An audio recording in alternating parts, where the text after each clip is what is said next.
Morning, y'all. Happy Saturday. I am just hanging out, probably trying to avoid what I have to do today. If I turned the camera around, you would see an absolute disaster in my home. So I have a lot of housework to do on this Saturday, and I was wondering what y'all are up to this Saturday morning. Maybe doing chores like me, or running errands, or working out, maybe making dinner for tomorrow, or filling Easter baskets. There's just so many things in our lives that we hold on to until Saturday, right? So that we can get our to-do list done. But the thing is, this isn't really a normal Saturday, is it?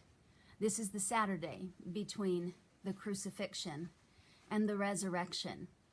And I'm thinking we really shouldn't be treating this as just any other Saturday, should we? I think about the disciples that Saturday morning after Jesus' crucifixion. And it's hard for me to even imagine what it was like for them. We don't know a lot about what was going on with them. We do know they were huddled in a room together, and they were terrified because they knew that the people who had crucified Jesus were coming after them next. And so we know that there was an extraordinary amount of fear. But think about it. Put yourself in their place.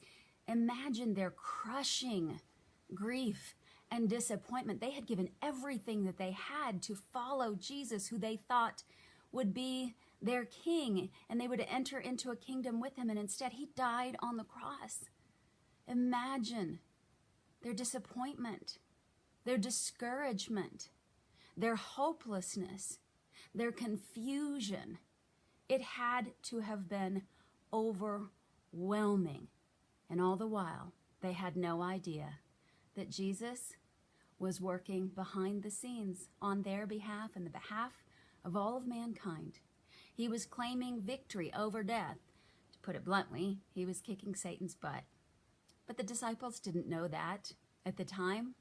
They had no idea that that's what Jesus was up to. They didn't know until Sunday, when he was resurrected from the dead, and finally it all made sense.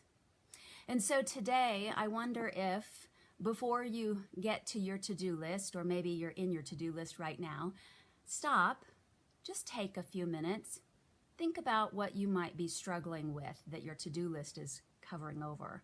Are you dealing with fear? Are you dealing with grief? Maybe disappointment at the life that God has given you right now? Are you confused by where you are right now? It wasn't supposed to be this way, was it? Y'all, I know what that feels like. In fact, I think I feel it almost every day. It's just not what I counted on, what I imagined, God. But take a few minutes, come before him, get face to face with whatever it is you're struggling with, and offer it to him.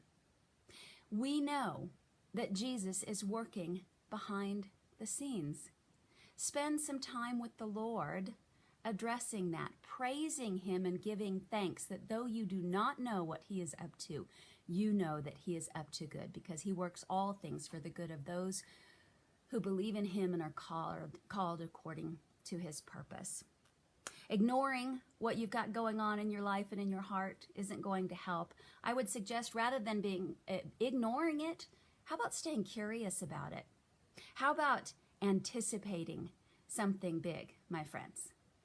God is working behind the scenes right now. And I promise you, you can't imagine what he's going to do with what you're struggling with.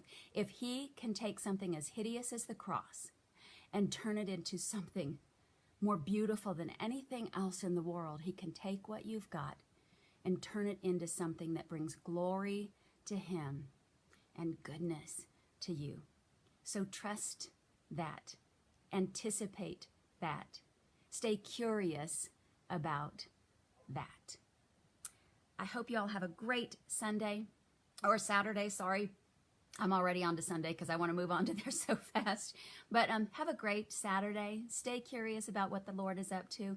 And y'all wait on the Lord. Trust and let your heart take courage. He's coming. Sunday is coming. Just wait on him. Have a great Saturday and a blessed Resurrection Sunday, y'all.